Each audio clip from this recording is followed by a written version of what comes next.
أعوذ بالله من الشيطان الرجيم بسم الله الرحمن الرحيم الحمد لأهله والصلاة والسلام على أهلها أما بعد قال رسول الله صلى الله عليه وآله وسلم إنما الأعمال بالنيات.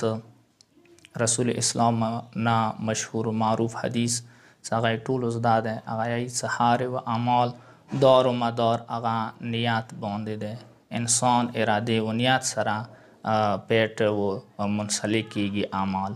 بس اعمال کوم یو ویلی نوی نیت باندې منحصر ده، نیت باندې موقوفه ده. ځکه رسول اسلام ابوذر غفاری ته ارشاد کوي لیکن لک فی کل شیء نیت صالحة حتی النوم والاکل.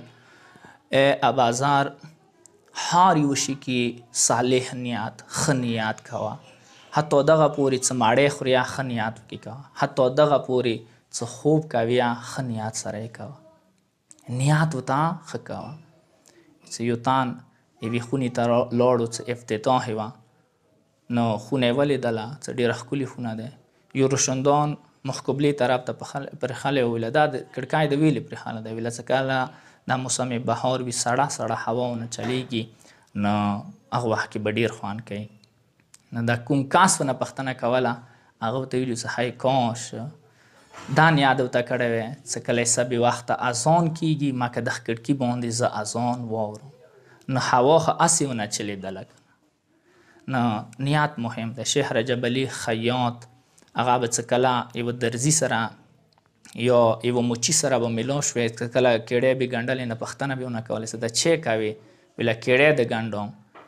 ویله خو داسې وکړه څه اول ټاک نیت وکړه څه خدای دپاره و دا نوره بې مضبوطۍ پاره کوم. درزیانو ته بیا همدا ویله څه تاسو د جامې ونې چی کوو؟ ویله جوړوو ګرینې ونې کوو.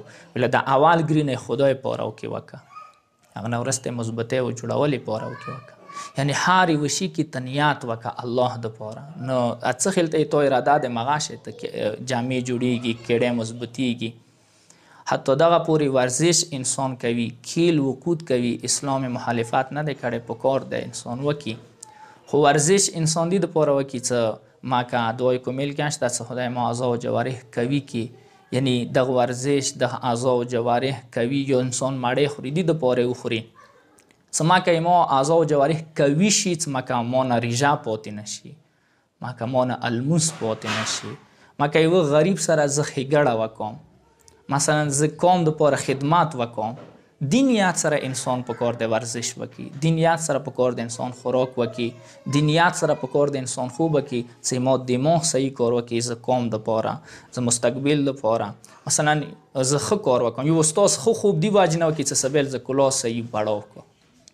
یو عالم دې دپاره ښه خوب وکړي چې سبیل زه مجلس ښه وکړم. ټولو دپاره ده. کوم یو کار ویلی نه کوي ابوذر، هغه خوراک ویلی نه وي، هغه خوراک و خوب ویلی نه وي، ښه نیت سره وکړه. پروردګار عالم انسان ته یې ښه نیت اجر ورکوي.